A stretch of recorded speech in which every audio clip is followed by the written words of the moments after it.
Okay, let's talk about Baz Luhrmann's The Great Gatsby. When this movie came out in 2013, man, it was a lightning rod. It was a total spectacle of sound and fury, and it split pretty much everyone right down the middle. You either loved it or you absolutely hated it. So let's get into why. So why is this movie so divisive? Well, the answer isn't as simple as, oh, they changed this from the book. It's really about why they changed it. And when you dig into that why, you find this really fascinating clash between two totally different worlds, the 1920s of the novel and the 2010s of the film. And this right here, this really gets to the heart of it. On one hand, you have Fitzgerald's novel, which is all about modernist subtlety. Think ambiguity, quiet judgment, things left unsaid. But then you've got Luhrmann's film, which is pure postmodernist spectacle. It's loud, it's over the top, it's all about big, big emotions. So you see, this isn't just an adaptation. It's more like a showdown between two completely different ways of seeing the world. All right, Section 1. The narrator's new story, from witness to patient. To really get this, let's start with probably the biggest change they made to the structure of the story, how we, the audience, even get to hear it in the first place. Okay, so right off the bat, the movie adds this whole new framing device. Our narrator, Nick Carraway, is telling the story from inside a sanitarium. This is a complete invention for the film, right? It gives him a very clear, very cinematic reason to be narrating everything. He's got this diagnosis of morbid alcoholism, and his doctor tells him to write it all down as therapy. You know, it's a pretty clever way to solve the problem of having a narrator in a movie.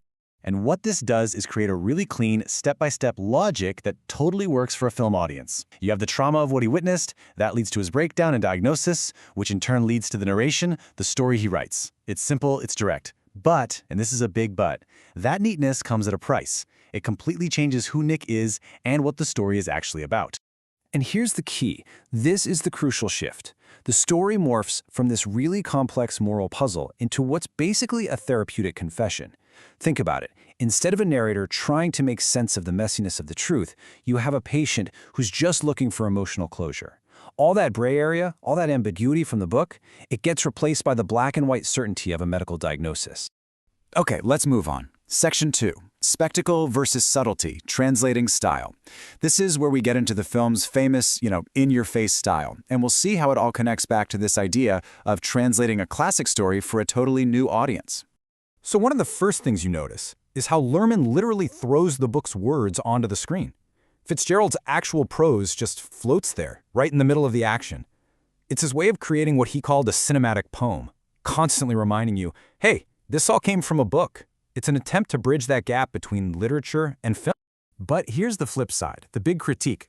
By doing this, by turning these incredible sentences into just visual decoration, a lot of people felt the film freezes the prose and turns it into an ornament. The argument is that instead of letting you get lost in the story, it keeps pulling you out, reminding you, hey, you're watching an adaptation of a very famous book. This same idea of translation is exactly what's going on with the music. I mean, everyone talks about the Jay-Z soundtrack, right? Well, here's the logic. Back in the 1920s, jazz wasn't old-timey music. It was the sound of cultural rebellion, of modernity, of anxiety. So Luhrmann asked, what music feels like that now? And for him, the answer was hip-hop. It's meant to make us feel what audiences in the 20s felt hearing jazz for the first time. And the result? Well, you get a film that's faithful to the feeling, the affect of the novel, but maybe not its core message, its ethos. The music absolutely nails the wild, chaotic energy of Gatsby's parties, no question. But what it kind of misses is that sense of dread, that moral rot hiding underneath it all. It's like we get the whole awesome party, but we never have to deal with the hangover the next morning. All right, Section 3. Gatsby the martyr, Daisy the symbol. So all these stylistic choices we've been talking about, the therapy frame, the text, the hip-hop, they have a massive, massive impact on how we end up seeing the main characters, Gatsby and Daisy. Let's start with Gatsby himself. In the book, he's complicated. He's a criminal, he's built his life on lies, and he's destroyed by his own delusions. The film, though, really softens him. His whole criminal empire kind of gets turned into this cool, romantic backdrop. And his fatal flaw? It's not hubris or crime, it's just that he loves too much. He's transformed from a complex, kind of dangerous guy into this romantic martyr who is just too pure for this world. Now, to pull off that heroic version of Gatsby, the movie has to do something to Daisy. In the novel, she has agency. She's frustrating, yeah, and she's shallow, but she makes her own bad choices. In the film, a lot of that gets erased.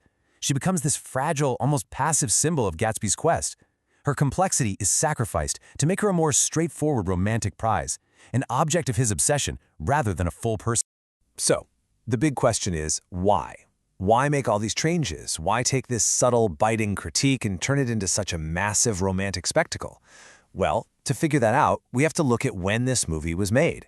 Section 4, An American Dream for Today. Think about this. 2008. The movie was made in the wake of the global financial crisis. That was a moment that, for a lot of people, just completely shattered their faith in the American dream. And in a weird way, that's a direct parallel to Fitzgerald's generation, who were dealing with the aftermath of World War I. And the film's style, it captures this post-2008 contradiction perfectly.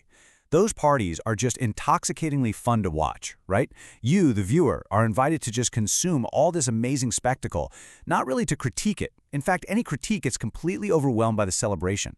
And isn't that just like our modern moment? We're constantly being told the dream is broken, that the system is rigged, but man, we still want the glamour. We still want to be invited to the party. And that really sums it all up, doesn't it? The film understands the beauty of the dream way better than it understands its danger. As an adaptation of pure emotion, of pure desire, it's a huge success. It's exhilarating. But as that sharp moral critique of class and money that Fitzgerald wrote, that's where it kind of falls short. So, in the end, Luhrmann's Gatsby is what you'd call a symptomatic adaptation. It tells us more about the time it was made in than the time it's about. It's not just a retelling, it's a reflection. It shows us what our own culture in the 2010s really wanted from a story like this. Big emotions, tons of spectacle, and a love story that's, well, a lot less complicated than the real thing. And that really leaves us with one last question to chew on. If this film is a mirror, and it's reflecting us instead of the 1920s, what does it say about us? What is our love for this beautiful, tragic, spectacular version of the dream? A dream we know is doomed, but can't stop watching. What does that say about what we want today?